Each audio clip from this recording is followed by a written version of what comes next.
it's Meredith Brown of Authors Ignite, a brand strategist and digital trainer for today's Meredith's Matchbox. And I have my notes right here. And today we're going to talk about connecting and content, connecting on a personal level, and content and branding and all of those things. So let's go ahead and get started. Like I said, I have my notes here, so when I look off to the side, you'll know what I'm doing. And here we go. So are you connecting with your audience on a personal level? Hopefully the answer is yes. Hopefully you already have a plan in place for your social media and your content. But if you don't, then I have a list of ideas for you to plug into your content calendar. So, building customer relationships is not a new concept. It's been around even since before social media. We know this. And it's super important to nurture your loyal customers, but as also it's super important to consistently reach out to a new, larger customer pool. So you want to be doing both. You want to nurture people who are already a fan of yours, and then you want to reach out to and create new fans with your social media. And then social media and all of the growing social selling and networking sites have made it easier than ever to do all of this. And you know, it's right at your fingertips. You can access it from your phone or computer. So it's very easy, many times free or very cheap. But because there's so much of it, there's always seemingly an inundation of new things. I understand that it can be a lot to comprehend and it can seem hard to make it all work. So recently we focused on sites like TikTok, which was very fun, and Clubhouse, and also how to use Facebook and Instagram stories and also Twitter fleets for engagement. And all of that was great information. And I know that if you were able to implement just one thing per month, as we talked about it, then you're probably making it work already. But if you weren't, then I have some tips for you for your content calendar on how to make it all work. The good news, the best news perhaps, is that you don't have to focus on every single social media site all at once, right? You really just want to focus on the main sites, the main areas where your target audience hangs out. So if you're writing, we always go back to this example, but if you're writing cozy mysteries, like who is the target audience there? I generally think of people like my mom, who are maybe a little bit older women who, you know, love something that's cozy and comfortable, but also has a little bit of spice. So a lot of those people are going to be on Facebook. Facebook has, millions, billions of people, and the majority of audiences are going to be on Facebook unless you're writing young adult. Then I would look at TikTok and Instagram.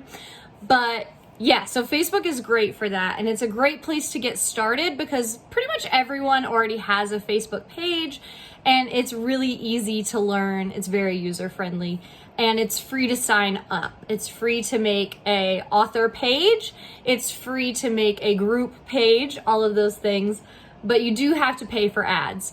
That's how they get you. But so the main thing is you want to focus where your target audience hangs out on whatever website that is.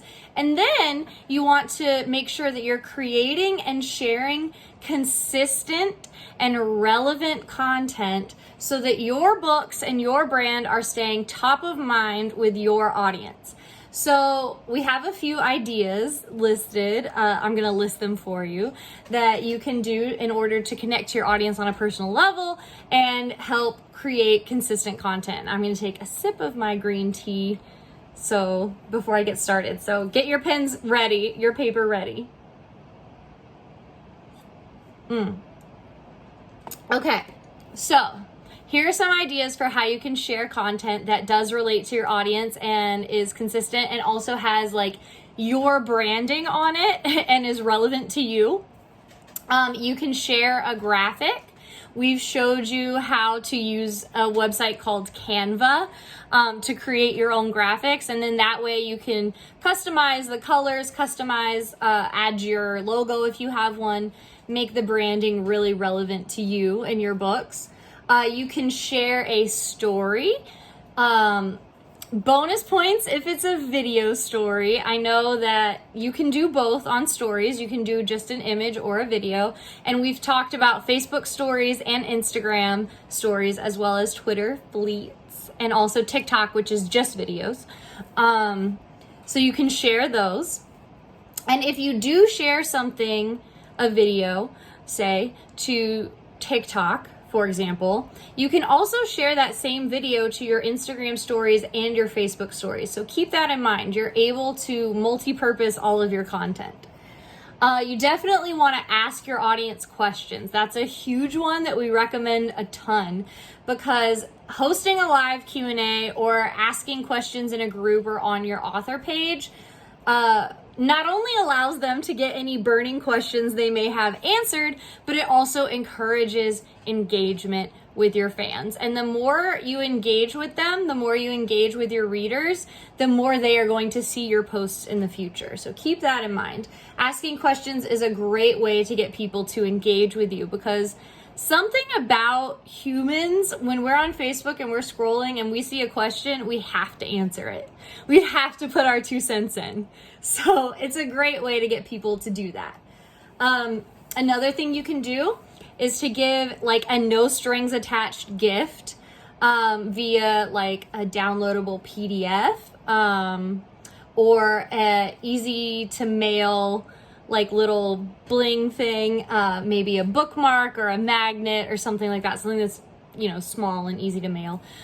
And it's no strings attached. So they're not like, you know, necessarily buying a book in order for a chance to win. They're just getting a chance to have a free thing, right? So that is an option. What we always recommend is to evoke emotion in your audience. So if you can make them laugh through your posts, if you can make them cry through your posts, or even if you make them scream because you're a horror writer through your posts, that's great. Evoking emotion is just going to help them connect to you and your content even further.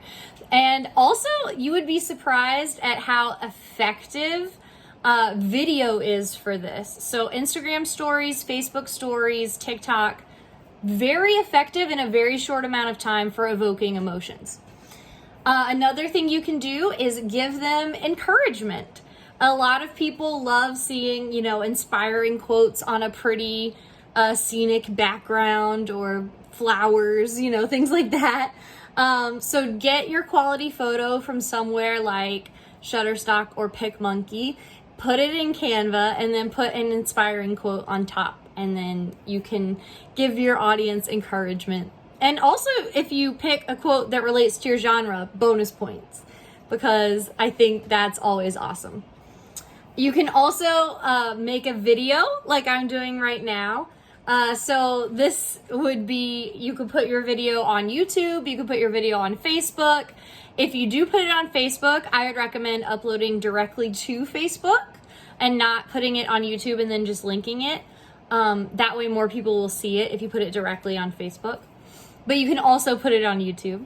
You can put it on, you know, little bites of it on TikTok and Instagram stories. And you can upload longer videos now to Instagram through, it's like their film thing. So we talked about it in our Instagram video a couple of months ago. So be sure to check that out. But you can do a video with your gorgeous, beautiful face, and bonus points if you have like your books behind you, or if you have a standee or something like swag. You could put, you know, your book posters behind you, or maybe reveal a new cover, something like that. So that's always fun.